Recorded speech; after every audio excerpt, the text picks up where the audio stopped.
Hello students, welcome to Exide computer centre online class. और यहाँ पर इस वीडियो में हम आज बात करने वाले हैं एल्गोरिदम और फ्लो चार्ट के बारे में। थोड़ा सा टॉपिक ब्रेक करना पड़ा क्योंकि बार बार कंप्लेन आ रही थी कि सर इसे ज़रा एक्सप्लेन करिए। तो आज ये वीडियो स्पेशली एल्गोरिदम और फ्लो चार्ट के ऊपर है। तो चलिए इसे स्टार्ट करते हैं। तो जैसा कि आप जानते हैं एल्गोरिदम क्या होता है। एल्गोरिदम सीधा सा इसको आप डिफ़ाइन कर सकते हैं कि एल्गोरिदम किसी भी प्रॉब्लम का सलूशन है जिसे स्टेप बाय स्टेप लिखा जाता है। कहने का मतलब एल्गोरिदम किसी भी प्रॉब्लम का स्टेप बाय स्टेप सॉल्यूशन है। आप इसे किसी भी तरह लिख सकते हैं, वैसे तो इसे भी किसी भी लैंग्वेज में लिखा जा सकता है, लेकिन जो कि प्रोग्रामिंग है तो प्रोग्रामिंग में हम इसे सिर्फ और सिर्फ इंग्लिश लैंग्वेज में ही लिखेंगे, क्योंकि इंग्लिश लैंग्वेज एक ऐसी लैंग्वेज है जो सभी के द्वारा समझी जा सकती है। मैक्सिमम इंग्लिश लैंग्वेज को सभी लोग समझते हैं, इसलिए हम अपने एल्गोरिदम को भी इंग्लिश लैंग्वेज में ही लिखेंगे। तो असल में इसकी ज़रूरत इसलिए पड़ती है क्योंकि अगर कोई बड़ा सॉफ्टवेयर आप डेवलप करने वाले हैं तो किसी भी बड़े सॉफ्टवेयर की कोडिंग अचानक से नहीं की जा सकती है। उसके लिए पहले एल्गोरिदम बनाकर उसको टेस्ट करना होगा और फिर आगे प्रोसेस करना होगा। तो इसीलिए हम लोगों को एल्गोरिदम लिखना ज़रूरी है। छोटे प्रोग्राम्स में कोई दिक्कत नहीं है, लेकिन फिर भी सॉफ्टवेयर फील्ड में इसका बहुत बड़ा रोल है, बहुत ही इम्पोर्टेंट रोल है। तो ये पूरा का पूरा प्रोग्रामिंग का बेसिक है। आप किसी भी प्रोग्रामिंग लैंग्वेज को जब पढ़ने जाते हैं तो पहले आपको एल्गोरिदम और फ्लो चार्ट ही पढ़ना पड़ेगा। तो पहले बात करते हैं एल्गोरिदम की और उसके बाद बात करेंगे फ्लो चार्ट की। तो algorithm is nothing but it is a solution of any problem step by step. मतलब किसी भी समस्या का स्टेप बाय स्टेप समाधान हमारा एल्गोरिदम कहलाता है। चलिए इसी के साथ आगे बढ़ते हैं। इसको आप नॉर्मली लिख सकते हैं, इसके कई एग्जांपल नीचे हैं और मैं आपको नीचे बताऊंगा कि इसको कैसे लिखते हैं। नीचे जब आएगा उससे पहले जान लेते हैं फ्लो चार्ट के बारे में। फ्लो चार्ट और एल्गोरिदम दोनों एकदम सेम हैं, कोई बहुत बड़ा डिफरेंस नहीं है दोनों के बीच, लगभग दोनों के दोनों एकदम सेम। तो फ्लो चार्ट क्या है? फ्लो चार्ट होता है हमारा किसी भी प्रॉब्लम के सॉल्यूशन का ग्राफिकल रिप्रेजेंटेशन फ्लो चार्ट कहलाता है। मतलब कोई भी प्रॉब्लम है, उसका सॉल्यूशन लिख दिया हमने। अब सॉल्यूशन का सिस्टम कुछ यूँ होता है कि सॉल्यूशन ऐसा होना चाहिए जो सभी के द्वारा समझा जा सके। जैसा कि मैंने अभी आपको बताया कि step by step solution algorithm English में लिखा जाना चाहिए, लेकिन कभी ऐसा हुआ कि किसी को इंग्लिश लैंग्वेज भी नहीं समझ में आ रही, तो अब आप वहाँ पर फ्लो चार्ट का प्रयोग कर सकते हैं। फ्लो चार्ट में क्या होगा? आपके सारे के सारे इंस्ट्रक्शन, आपके सारे के सारे स्टेप अब एक ग्राफिकल ऑब्जेक्ट के द्वारा समझे जाएंगे। तो ग्राफिकल ऑब्जेक्ट का सिस्टम ये होता है कि उसे हर कोई समझ सकता है। उसमें किसी भी प्रकार की लैंग्वेज आपको बाउंड नहीं करेगी, कोई दिक्कत वाली बात नहीं होगी। उसमें आप उसको ईजिली आराम से समझ सकते हैं। लेकिन लैंग्वेज में कभी कभी दिक्कत हो जाती है।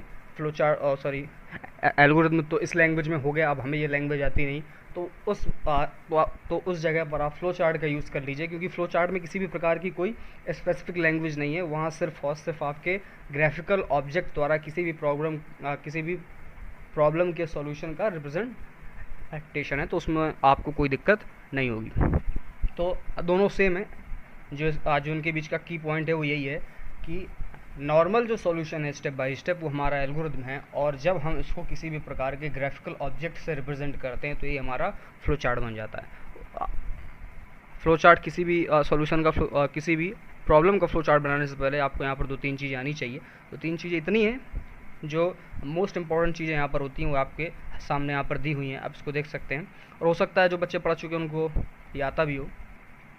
तो ज़रा सा आप देख लीजिए। सबसे पहले है आपका स्टार्ट और स्टॉप। जी हाँ, 2 चीज़ें यहाँ पर होती हैं, जैसा कि आप लिखा हुआ है यहाँ पर।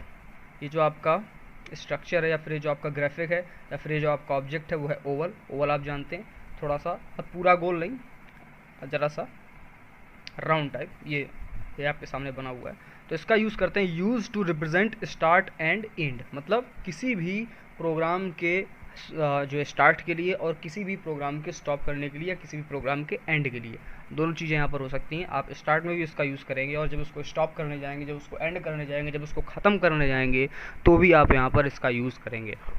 उसके बाद अगला आता है आपका पैरेललोग्राम। तो पैरेललोग्राम में आप देख सकते हैं use for input and output operation. जैसा कि मैं आपको starting basic of C language में बता चुका हूँ कि प्रोग्राम में कुछ बेसिक चीज़ें होती हैं और उन बेसिक चीज़ों में ही आता है हमारा इनपुट और आउटपुट।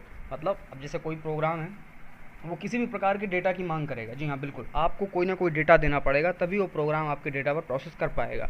तो डेटा को देना मतलब इनपुट, और जब आप डेटा दे दें और जब वो प्रोग्राम रिजल्ट दे तो वो हो जाता है आपका आउटपुट। तो ये दोनों की दोनों चीज़ें इस ग्राफिकल ऑब्जेक्ट के द्वारा रिप्रेजेंट की जाती हैं। उसके बाद हम देखेंगे रेक्टेंगल। जी हाँ, रेक्टेंगल, आयत। तो आयत का यूज़ कब करना है? जब हम किसी भी प्रकार की प्रोसेसिंग करते हैं, जब हम अपने फ्लो चार्ट में जब भी हम किसी भी प्रकार की प्रोसेसिंग करेंगे तो वहाँ हम लोग रेक्टेंगल का यूज़ करेंगे। Processing used for arithmetic operation and data manipulation. किसी भी प्रकार के डेटा मैनिपुलेशन या अर्थमेटिक ऑपरेशन में इनटू हो, डिवाइड हो, प्लस हो, माइनस हो या और भी कई सारे मैथमेटिक ऑपरेशन हो, वहाँ सारे के सारे हम लोग मतलब जब भी प्रोसेसिंग की बात आए तो वहाँ पर सिर्फ एक ग्राफिकल ऑब्जेक्ट यूज़ होने वाला है, वो है हमारा रेक्टेंगल। रेक्टेंगल के बाद हम बात करेंगे डायमंड की। जी हाँ, डायमंड। डायमंड का यूज़ हम लोग करते हैं अधिकतर decision making use to represent the operation in which there are 2-3 alternatives, true and false. Alternatives का मतलब होगा हमारा ऑप्शंस, कि जब वहाँ पर हम लोग एक से अधिक ऑप्शन हो हमारे पास चुनने के लिए या चूज़ करने के लिए, तब हम लोग वहाँ पर डायमंड का यूज़ करते हैं। जिस तरह आप लोग जानते हैं इफ़ एल्स में अगर कंडीशन ट्रू तो एफ़ के नीचे वाला स्टेटमेंट, अगर कंडीशन फॉल्स तो एल्स के नीचे वाला स्टेटमेंट। वही चीज़, अगर आपकी कंडीशन ट्रू हो रही है तो इफ़ के साथ जाएगा, और अगर कंडीशन ट्रू नहीं हो रही तो एल्स के साथ जाएगा। आप वहाँ पर फ्लो लाइन्स का यूज़ करके उसको आराम से रिप्रेजेंट कर सकते हैं। आगे एग्जांपल आएगा, हम उसको भी देखेंगे। तो ये इसका यूज़ हम लोग करने वाले हैं कंडीशन में। जी हाँ, इसको हम लोग कंडीशन बॉक्स भी बोलते हैं और रिप्रेजेंट करते हैं हम इसको डायमंड शेप से। असल में ये भी एक प्रकार का रेक्टेंगल, लेकिन थोड़ा सा डायगोनल बना हुआ है। उसके आगे हम देखेंगे तो अगला आता है एरोज या फ्लो लाइन्स। इसको हम बोलते हैं फ्लो लाइन्स या एरोज। इनका यूज़ जनरली होता रहता है जब भी हमको किसी एक ग्राफिकल ऑब्जेक्ट से दूसरे ग्राफिकल ऑब्जेक्ट में जाना हो, असल में वहाँ पर इसका यूज़ किया जाता है। अभी आगे हम देखेंगे तो इनका यूज़ बिल्कुल ईजी है, बिल्कुल समझना है कि आपको जिस समय एक ग्राफिकल ऑब्जेक्ट से दूसरे ऑब्जेक्ट में जाना है तो वहाँ पर आप इस प्रकार की लाइन्स का यूज़ कर दीजिए और आराम से आपके एग्जामिनर समझ जाएगा, उसमें कोई दिक्कत वाली बात नहीं है। उसके बाद आते हैं हम सर्कल में। जी हाँ, सर्कल का यूज़ क्या है? सर्कल का यूज़ करते हैं हम लोग पेज कनेक्टर के लिए। पेज कनेक्टर मतलब जैसे मान लीजिए आप कोई बड़ा फ्लो चार्ट बना रहे हैं, अब आपको एक पेज से दूसरे पेज में जाना है, तो एग्जामिनर कैसे समझेगा कि ये छूटा हुआ है ये, तो आप लास्ट में पेज कनेक्टर का यूज़ कर दीजिए तो वो समझ जाएगा कि अभी ये जो इनकम्प्लीट है इसके आगे अगले पेज में है। उसके बाद हम देखेंगे तो ये एक इम्पॉर्टेंट चीज़ आ गई। ये दोनों लगभग सेम है, एक होता है पेज को ब्रेक करने के लिए और दूसरा होता है पेज को ऐड करने के लिए। अगला है हमारा predefined process. Predefined process का मतलब होता है function use to represent a group of statement performing one processing task. जैसा कि आप जानते हैं फंक्शन का यूज़ क्या होता है। फंक्शन का यूज़ है, फंक्शन कहने का मतलब function is a group of instruction, मतलब कहने का मतलब बहुत सारे स्टेटमेंट या इंस्ट्रक्शन का एक ग्रुप हमारा फंक्शन कहलाता है। तो जब कभी प्रोग्राम में या जब कभी फ्लो चार्ट में आपको कई सारे इंस्ट्रक्शन एक साथ यूज़ करने हो, फंक्शन बनाकर यूज़ करना हो, तब आप वहाँ पर इस प्रकार के प्रोसेस का यूज़ करते हैं, जिसको हम लोग बोलते हैं प्री डिफाइंड प्रोसेस, पहले से डिफाइन किया हुआ प्रोसेस। अगला आता है हमारा प्री प्रोसेसर। तो प्री प्रोसेसर के बारे में आप जानते हैं, प्री प्रोसेसर आपका कहलाता है हैश के लिए अधिकतर प्री प्रोसेसर का यूज़ किया जाता है। लेकिन जब हम लोग कभी कभी अपने प्रोग्राम में प्री प्रोसेसर बनाते हैं तो वहाँ पर भी हम लोग इसका यूज़ कर सकते हैं, वो काफ़ी आगे की बातें हैं, ऐसा अक्सर आपको नॉर्मली इसका यूज़ नहीं पड़ेगा। अगला है आपका कमेंट्स। तो जब कभी आपको प्रोग्राम में कमेंट्स लगाने हो या फ्लो चार्ट में आपको कमेंट्स लगा कर दिखाना हो तो आप वहाँ इस प्रकार के ग्राफिकल ऑब्जेक्ट का यूज़ करेंगे। तो बड़ी नॉर्मल चीज़ें हैं।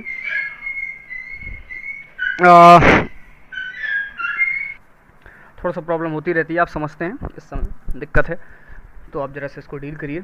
तो यहाँ पर यही है कि एक कॉलम में आपका ग्राफिकल ऑब्जेक्ट बना हुआ है, दूसरे कॉलम में आपका मतलब इसका पूरा का पूरा डिस्क्रिप्शन लिखा हुआ है, और तीसरे ऑब्जेक्ट में और तीसरे कॉलम में इसके बारे में लिखा हुआ है। यहाँ पर जैसे कि आप देख रहे हैं, तो यहाँ पर ये और यहाँ पर इसका ऑब्जेक्ट और लास्ट में इसके फंक्शन या इसका डिस्क्रिप्शन दिया हुआ है।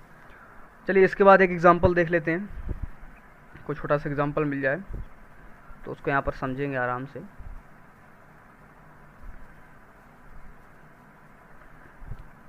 जैसे यहाँ पर यहाँ पर एक बड़ा इजीली प्रोग्राम दिया हो, बहुत ही ईजी प्रोग्राम है, ध्यान समझिएगा। जैसे यहाँ पर जोड़ने का प्रोग्राम जी, algorithm and flow chart to find the sum of two numbers, किन्हीं भी दो नंबर्स को जोड़ने के लिए सम ऑफ टू नंबर्स के लिए एक फ्लो चार्ट भी बनाया गया है और साथ में एक एल्गोरिथम भी बनाया गया है। एल्गोरिथम में यहाँ पर देख सकते हैं स्टेप बाय स्टेप सॉल्यूशन। सबसे पहले आपका जो किसी भी एल्गोरिथम का जो पहला स्टेप होता है वो होता है स्टार्ट, जी हाँ आप लोगों को पता होगा, और जो सबसे अंतिम स्टेप होता है, जो सबसे लास्ट स्टेप होता है वो होता है हमारा स्टॉप। तो ये दो चीज़ें आपको मानकर चल रही हैं। तो स्टार्ट किया, जैसे ही हम स्टार्ट का यूज़ करेंगे तो ये हमारा ओवल आ जाएगा, और जैसे हम लोग स्टॉप का यूज़ करेंगे तो भी हमारा ओवल ऑब्जेक्ट आएगा। उसके बाद है इनपुट। तो इनपुट में क्या है, जैसा कि आप देख रहे हैं कि आपको क्या फाइंड करना है, किन्हीं दो नंबर का सम, जी हाँ किन्हीं भी दो नंबर का एडिशन, किन्हीं भी दो नंबर का योग। तो जब तक दो नंबर जाएंगी नहीं तब तक योग कैसे आएगा। तो कहने का मतलब सबसे पहले आपको दो नंबर इनपुट करनी है। तो वही चीज़ किया इन जनाब ने। Step 2 input first number says A, variable लेकर चल रहे हैं तो यहाँ पर फर्स्ट नंबर के लिए जो वेरिएबल लिया है वो ए लिया है, उसको हमने क्या कर दिया, इनपुट कर दिया। जी हाँ, जो आप कर रहे हैं बस केवल आपको लिख के बताना है कि हमने ये किया अपने प्रोग्राम में, और यही है हमारा क्या होता है, एल्गोरिथम होता है। उसके बाद इनपुट सेकंड नंबर, दूसरा नंबर इनपुट कर दिया जिसको हमने बी माना, वेरिएबल बी माना, और जैसे ही ए और बी हमारे पास आया तो हमने यहाँ पर प्रोसेसिंग लगा दी सम असाइन ए प्लस बी। और जैसे ही अब आप देख रहे हैं एक नंबर ए में था एक नंबर बी में था, आपस में इस सिंबल की वजह से जुड़ा और इस असाइनमेंट के सिंबल की वजह से सम नाम के वेरिएबल में पहुँच गया। तो वही चीज़ हुआ कि ए और बी नाम के दो वेरिएबल हमने डाले, उनमें कोई नंबर डाले और वो दोनों आपस में जुड़े और जो वैल्यू आई वो पहुंच गई सम में, और लास्ट में हमने सम को क्या कर दिया, डिस्प्ले कर दिया, मतलब आउटपुट कर दिया। तो वही चीज़ है यहाँ पर कि यहाँ पर ये आउटपुट हो गया और उसके बाद हमने इसको नॉर्मली क्या कर दिया, स्टॉप कर दिया। जी हाँ, तो स्टार्ट इनपुट वैल्यू ऑफ ए, आप यहाँ पर देख रहे हैं कि यहाँ पर इनपुट करना है, और जब भी हम इनपुट करते हैं तो किसका यूज़ करते हैं, पैरेललोग्राम का। जी हाँ, समांतर चतुर्भुज या पैरेललोग्राम का। उसके बाद बी को इनपुट किया तो वहाँ पर भी हम लोगों ने सेम चीज़ की, और उसके बाद जैसे ए और बी आ गई तो हमने यहाँ पर प्रोसेसिंग कर दी। किसी भी प्रकार के मैथमेटिकल ऑपरेशन, किसी भी प्रकार का अर्थमेटिकल ऑपरेशन हमारा रेक्टेंगल में होता है, तो यहाँ पर सम असाइन ए प्लस बी, और जैसे ही हमारे पास सम की वैल्यू आई हमने सम को क्या करा दिया, डिस्प्ले करा दिया या आउटपुट करा दिया और या प्रिंट करा दिया। और उसके बाद जैसे ही हमारा काम हो गया तो जैसे ही मतलब हमारे प्रोग्राम का फ्लो चार्ट बन गया तो हमने अपने प्रोग्राम को यहाँ पर क्या करा दिया, स्टॉप करा दिया। तो बड़ा ही सिंपल सा प्रोसेस है। तो आज हम लोगों ने जाना फ्लो चार्ट क्या होता है, एल्गोरिथम क्या होता है, और इन्हीं के साथ साथ इसका एक एग्जाम्पल। बहुत ईजी चीज़ें हैं, आप ध्यान समझिएगा और इसमें कोई दिक्कत वाली बात नहीं होनी चाहिए। ये हमारे आप प्रोग्रामिंग का सबसे पहला और सबसे ईजी टॉपिक होता है। एल्गोरिथम क्या, एल्गोरिथम कुछ नहीं, सिर्फ और सिर्फ हमारे सॉल्यूशन का हमारे प्रॉब्लम का स्टेप बाय स्टेप सॉल्यूशन, और फ्लो चार्ट हमारे सॉल्यूशन का ग्राफिकल रिप्रेजेंटेशन, उसी प्रॉब्लम की सॉल्यूशन का ग्राफिकल रिप्रेजेंटेशन। तो इस वीडियो में हम लोगों ने इतना ही सीखा और इसके आगे कंटिन्यू करेंगे हम अपनी नेक्स्ट वीडियो में। Thank you very much.